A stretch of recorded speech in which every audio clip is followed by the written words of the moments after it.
Hey YouTubers, how are you all doing today? As you know, most of my films have been on you, let's see, on Facebook, but I'm going to start putting more and more on um, YouTube. And let's see, I haven't used YouTube in quite a while to speak of.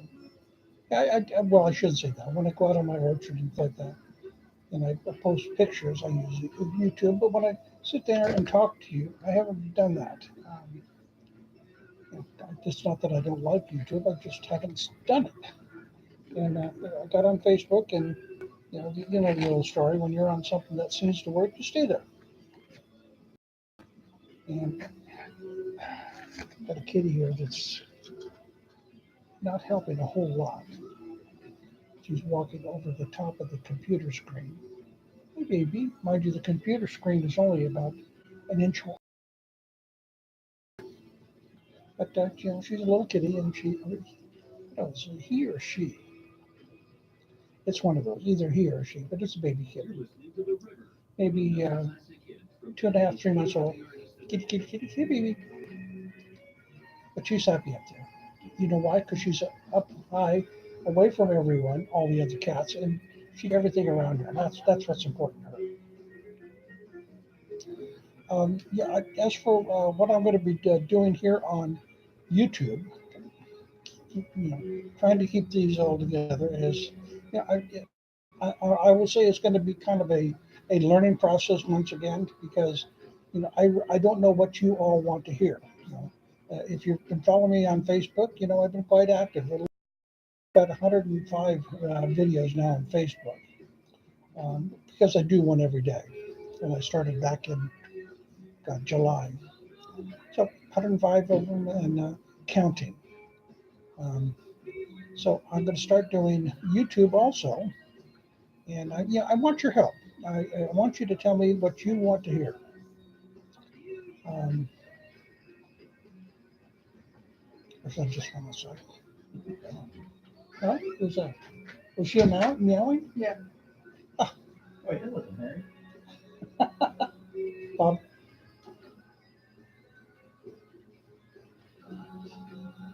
Man, you are weird. He or she is.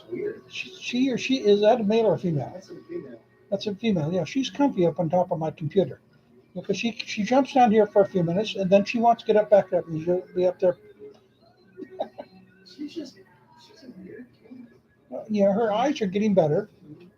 Yeah, we've had problems with our kitty's eyes here. Yeah, I'm not sure what causes it. I think that well, being an orchard out there is part of it. But these little kittens don't exactly go out to the orchard. If they do go out to the orchard, they become food, coyote food.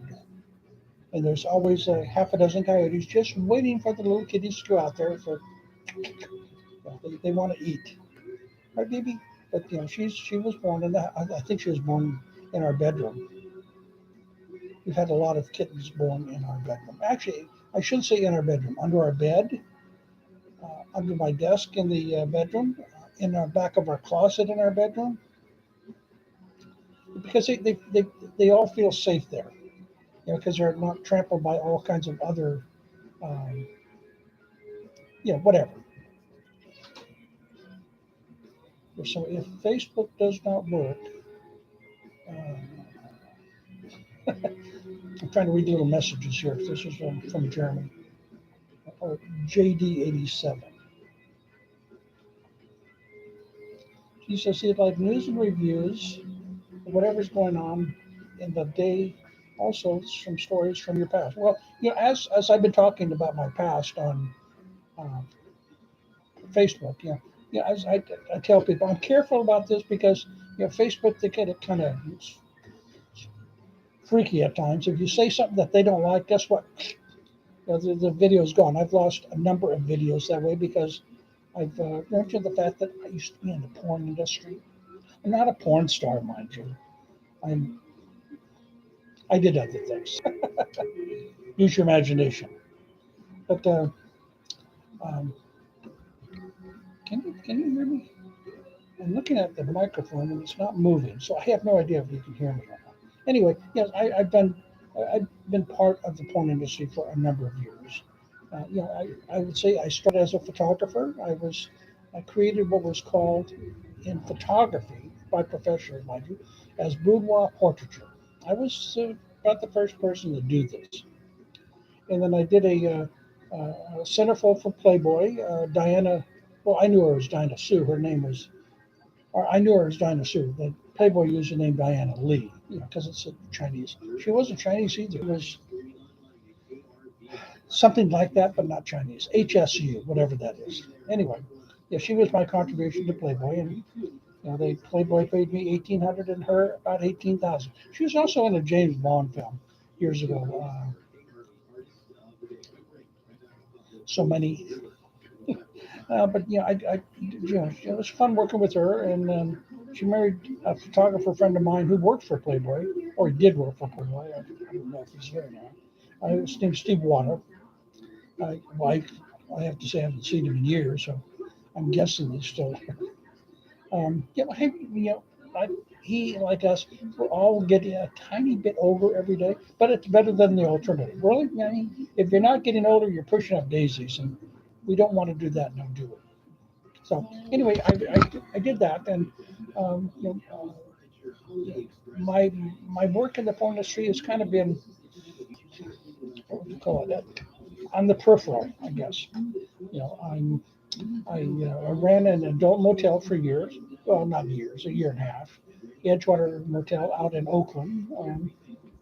Quite well known. But it's not there anymore, so it's not well known anymore.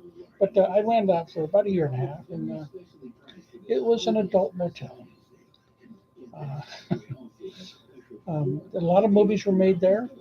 Um, Hustler movies, Playboy movies.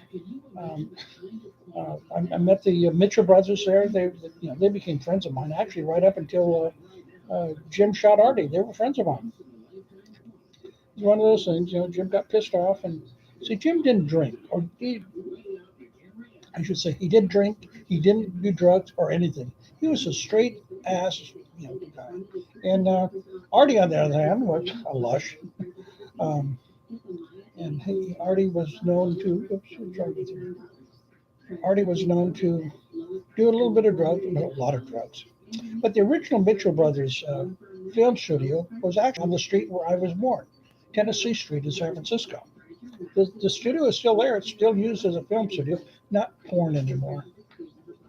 But I knew Jim and Artie quite well, and to me they were just regular guys. I mean, you know, anyone who's been part of the adult industry, you learn to reflect them as regular people. I mean, that's what we are. They are. I've known a lot of porn stars, not intimately, mind you, but I've known them. They're good friends of mine, and they're like me, just regular people, except when they're in front of the camera doing whatever they're doing.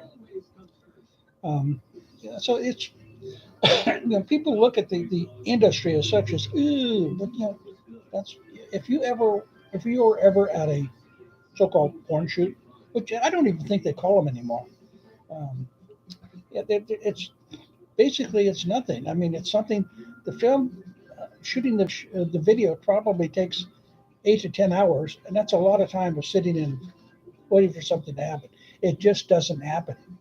People, they don't. There's a series on one of the cable channels. It's called. Anyway, it has. It's supposedly about the birth of porn in New York, and that's not right. That's porn did not begin in New York. Porn began in San Francisco and L.A. How do I know this? Because I was there. Um, Artie and Jim Mitchell, when they started, they were really the first major porn producers in the country.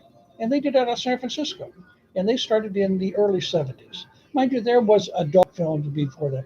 I think that we called them smokers, things like that. But they were nothing compared to what they are now. I mean, back then, everything was shot on, like a home thing, 8 millimeter, through a little bit of camera. Some of them didn't even have sound. How do I? Well, I may have seen one or two of these, but they were called smokers. and it slowly grew into what it is today. And I've had a lot of friends involved in the industry, both male and female.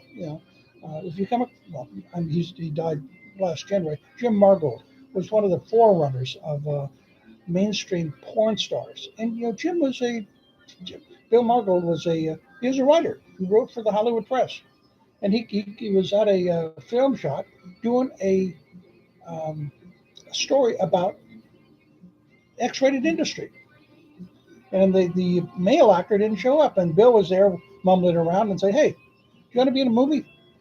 Oh, what the hell? Why not? So he went on to do 500 or 600 films after that. He was quite well known, and he was a good friend of mine.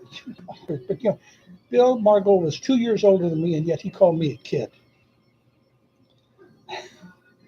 But he's a nice guy. His girlfriend, when we met Bill, was a woman named, well, stage name of Viper. My wife just said Viper. My wife remembers Viper. Yeah, we did at Bill's apartment.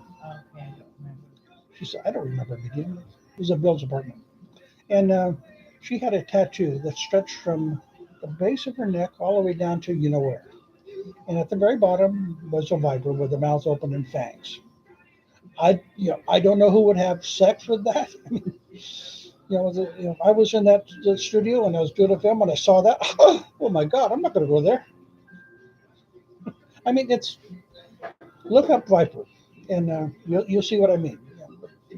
And I knew her, not in the sense that I would ever have sex with her, but what Viper did, it was kind of her downfall. But she did all the male, female films, and so regular actors and actresses would not work for her because she was known to do the threefers or whatever they call them, three parties, two males and one female. Well, the problem was that the males did each other and then they did the female, and that there was problems with that. Obviously, during the beginning of the HIV problems and all that, that's what hit home first, right there. And but anyway, that's what Viper did, and she wasn't doing a lot of films. She maybe did, you know, a couple films a month. That's it. And when a woman is not a high demand actress as such, porn star, she doesn't make much money. Maybe $1,000, which if she does two a month, that's $2,000 less taxes. That doesn't quite pay rent. And but anyway, she was. We knew her. We knew her well. But on the other hand, I know Portia Lynn real well, and I know the Dutchman's wife. She was in the movie Boogie Nights. Anyway, I know her real well. Can't say that's her. What's her name? See, I have a brain injury. As you know from my Facebook, I talk about the fact I have a brain injury and things I'm trying to remember, I sometimes can't remember. Now, the reason why I know her husband, I knew him as a Dutchman. He worked for me when I was running the Edgewater. And Mansbury's 42 school buses underground. Oh, I've got something here that pops up with the news. Barry's 42 school buses. Who was the guy that in Waco, Texas, that buried a school bus? He was a minister of sorts. But I'm a minister. You want to get married? Yeah, I'm a minister. I'm the same as these people out there. I'm a minister. Anyone can be a minister. It doesn't mean that you have to practice what God says. That's not it at all. Minister means that you are capable of conversing with people and maybe telling them what they want to hear. Sometimes it works. Sometimes I get threatening messages on my email. Not often, but on occasion. Anyway, where was I going? I just, I haven't used YouTube in like this. Cat just jumped off my computer. In a while, other than for, I think I put something on the other day about the walnut harvesting, and that's on my YouTube channel. But I'm here. I'll do something every day, just like I do Facebook. So I'll do them both. What I'd like to do is find a way to get my Facebook and YouTube running at the same time. But I'm not.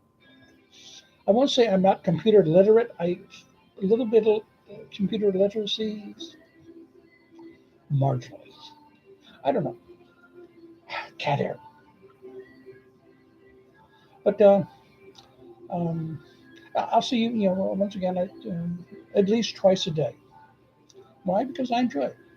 And apparently, a lot of people that are listening to me enjoy whatever I say also. I don't know. I could be full of bullshit.